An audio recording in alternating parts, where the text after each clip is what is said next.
पिता और बेटे की शिक्षाप्रद कहानी। एक 80 वर्षीय पिता अपने 45 वर्षीय उच्च शिक्षित बेटे के साथ अपने घर में सोफे पर बैठा था। अचानक उसकी खिड़की पर एक कौवा आकर बैठा। पिता ने अपने बेटे से पूछा कि यह क्या है। बेटे ने जवाब दिया कि यह एक कौवा है। कुछ मिनट बाद पिता ने अपने बेटे से दूसरी बार पूछा कि यह क्या है। सूरज ने कहा, पिता, मैंने अभी आपको बताया है कि यह एक कौवा है। थोड़ी देर बाद पिता ने फिर से अपने बेटे से तीसरी बार पूछा कि यह क्या है। इस समय बेटे के स्वर में गुस्सा साफ महसूस किया जा सकता था। जब उसने अपने पिता से फटकार के साथ कहा कि यह एक कौवा है, एक कौवा। थोड़ा समय बाद पिता ने फिर से अपने बेटे से चौथी बार पूछा कि यह क्या है। इस बार बेटा अपने पिता पर चिल्लाया, तुम क्यों पूछते रहते हो मुझसे एक ही सवाल बार बार? हालांकि मैंने आपको कई बार कहा है कि यह एक कौवा है, क्या आप इसे समझ नहीं पा रहे हैं? थोड़ी देर बाद पिता अपने कमरे में गए और एक पुरानी फटी हुई डायरी के साथ वापस आए, जिसे उन्होंने अपने समय से काफ़ी जतन करके रखा था।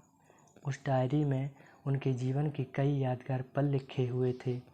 डायरी का एक पन्ना खोल पिता ने अपने बेटे को उस पन्ने को पढ़ने के लिए कहा। जब बेटे ने उसे पढ़ा तो डायरी में निम्नलिखित शब्द लिखे थे, आज मेरा 3 साल का छोटा बेटा मेरे साथ सोफे पर बैठा था। जब एक कौवा खिड़की पर आकर बैठा तब मेरे बेटे ने मुझसे 23 बार पूछा कि यह क्या है। मैंने उसे 23 बार जवाब दिया कि यह एक कौवा है।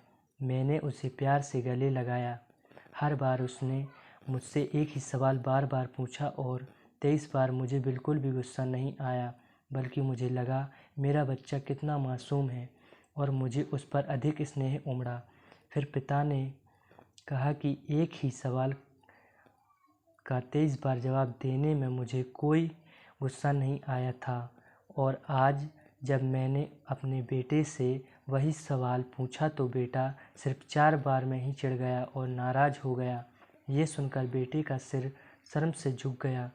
तो अगर आपको माता पिता वृद्धावस्था में हैं तो उन्हें कभी नकारें नहीं या उन्हें बोझ के रूप में ना देखें, लेकिन उनसे प्यार भरे शब्दों में बोलें, शांत, आज्ञाकारी, विनम्र बनें और उनके प्रति दयालु रहें। आज से अपने माता पिता के प्रति विचारशील रहें। अपने आप को हमेशा ये याद दिलाते रहें कि मेरे माता पिता हमेशा के लिए खुश रहने चाहिए। उन्होंने मेरी देखभाल की है जब मैं एक छोटा बच्चा था। उन्होंने हमेशा मुझ पर अपना निस्वार्थ प्यार बरसाया है।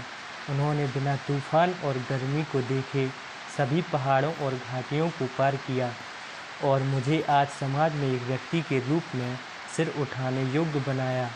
भगवान के लिए मैं अपने बूढ़े माता पिता की सबसे अच्छी तरह से सेवा करूंगा।